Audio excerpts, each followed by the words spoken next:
Franchement, on se demandait tous ce que donnerait le Real Madrid avec le retour de ses titulaires. Et là, on a clairement un début de réponse. Salut à tous, j'espère que vous allez bien. Aujourd'hui, on se retrouve pour analyser la rencontre entre RCD Mallorca et le Real Madrid avec une victoire 2-1 de Mallorca. Un résultat frustrant pour Madrid, surtout qu'il y avait une vraie opportunité de mettre la pression sur le FC Barcelona. Au lieu de ça, ils restent à distance et risquent même de voir l'écart se creuser encore plus après le match face à Atlético Madrid. Ce qui choque aujourd'hui, c'est l'écart énorme entre certaines phases du match. Dès que les cadres sont revenus, avec notamment Jude Bellingham, Vinicius Junior et Kylian Mbappé alignés ensemble, le jeu s'est complètement désorganisé. On aurait dit une équipe sans envie, sans mouvement, où chacun tente de faire la différence seul. Franchement, si on cachait le score, on pourrait croire que Madrid gagnait tellement il n'y avait aucune urgence dans leur jeu. C'était justement la grande interrogation. Quel serait l'état d'esprit avec le retour des stars? Parce qu'au final, paradoxalement, l'équipe semblait plus équilibrée sans elle. Des joueurs comme Brahim Diaz apportaient énormément dans le travail de l'ombre, en décrochant, en participant à la construction, en créant du mouvement. D'autres faisaient les efforts pour libérer des espaces et tout le monde jouait pour le collectif. Mais dès que tout le monde est sur le terrain, ça devient brouillon. Plus de coordination, plus d'alchimie. Chacun veut être le héros, mais personne ne joue ensemble. Et clairement, aujourd'hui, l'association Bellingham-Mbappé-Vinicius ne fonctionne pas comme prévu. Certains diront « Oui, mais ils ont sorti Manchester City ». Sauf qu'à ce moment-là, c'était un Real collectif, discipliné, où tout le monde faisait les efforts. D'ailleurs, les supporters prenaient beaucoup plus de plaisir quand l'équipe jouait avec plus d'équilibre, même sans certaines stars. Concernant le match, la première mi-temps était plutôt correcte côté madrilène. Avec seulement Mbappé devant, il y avait des connexions intéressantes, notamment avec Arda Güler. Le jeune Turc a apporté du danger, porté le ballon et créé plusieurs situations. Mbappé a eu des occasions, mais le gardien de Mallorca a été solide. Le problème, c'était surtout l'attitude défensive. L'équipe jouait haut, mais sans presser. Résultat, les joueurs de Mallorca avaient tout le temps de relancer et de chercher des ballons longs, notamment vers Vedat Muriqi. Et ça, c'est une erreur stratégique énorme. Soit tu presses haut, soit tu bloques bas. Mais rester entre les deux, ça ne sert à rien. Sur le but encaissé, c'est flagrant. Le porteur de balle a tout le temps de regarder, d'ajuster et de lancer en profondeur. Derrière, les défenseurs sont livrés à eux-mêmes, les milieux ne font pas les efforts de repli et ça finit par craquer. Le joueur arrive plein axe, contrôle tranquillement et conclut sans pression.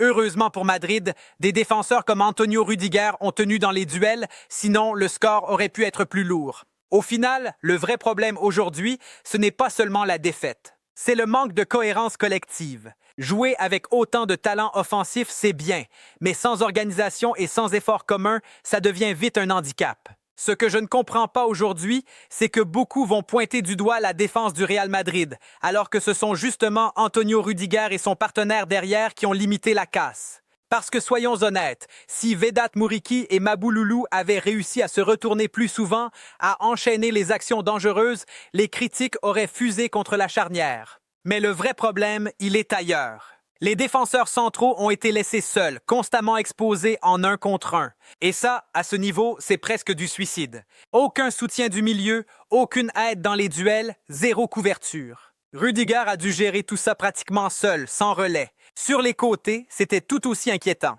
Trent Alexander-Arnold a été très discret, que ce soit dans les efforts défensifs ou dans l'apport offensif. Et au milieu, Eduardo Camavinga a complètement raté son match. Contrôle approximatif, retour défensif trop lent, manque d'impact, difficile de faire pire dans ce registre.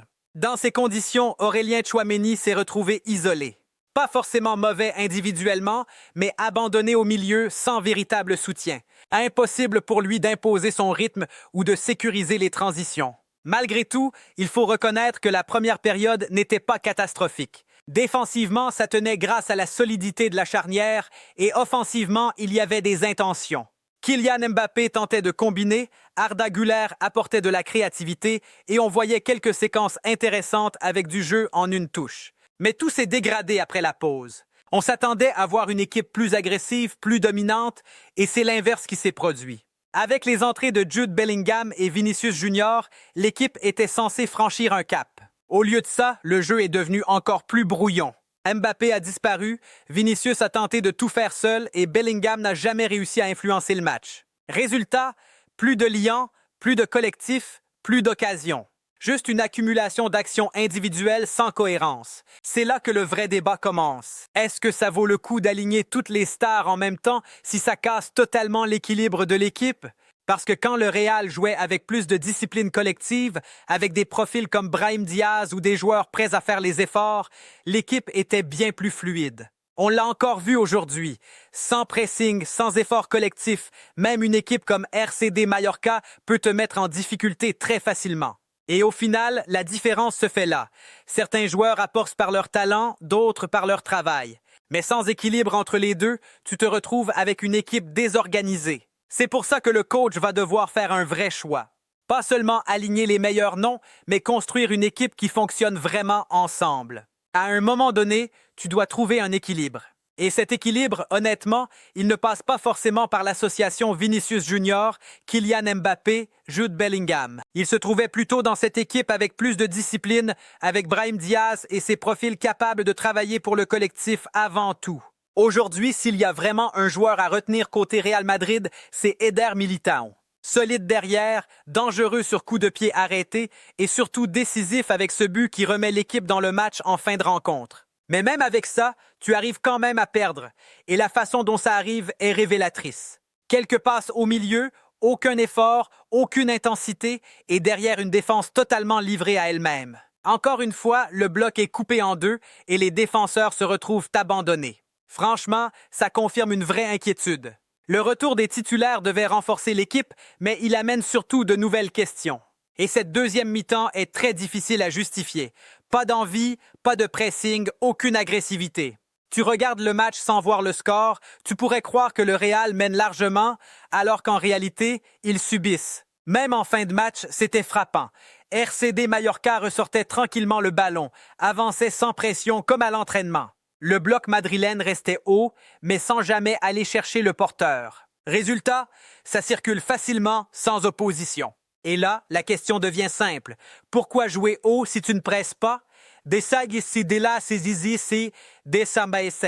Ça n'a aucun sens. Tu offres des espaces énormes et tu facilites le jeu adverse. Le pire, c'est le contexte. Tu es mené, tu dois réagir, tu as l'occasion de mettre la pression sur le FC Barcelona dans la course au titre et tu donnes l'impression de subir le match. Alors oui, il y avait des absences, c'est un fait.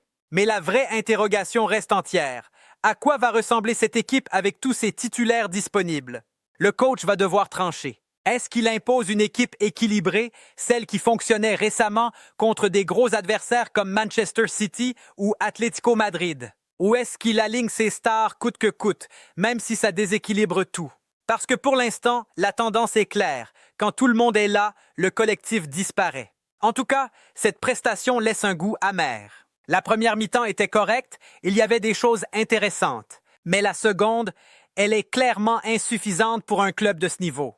Maintenant, tous les regards vont se tourner vers le prochain gros rendez-vous, notamment face au Bayern Munich. Ce sera un vrai test pour voir si des ajustements sont faits et surtout si un vrai équilibre peut enfin être trouvé. Bref, beaucoup de questions, peu de réponses, même si au fond certaines semblent déjà évidentes.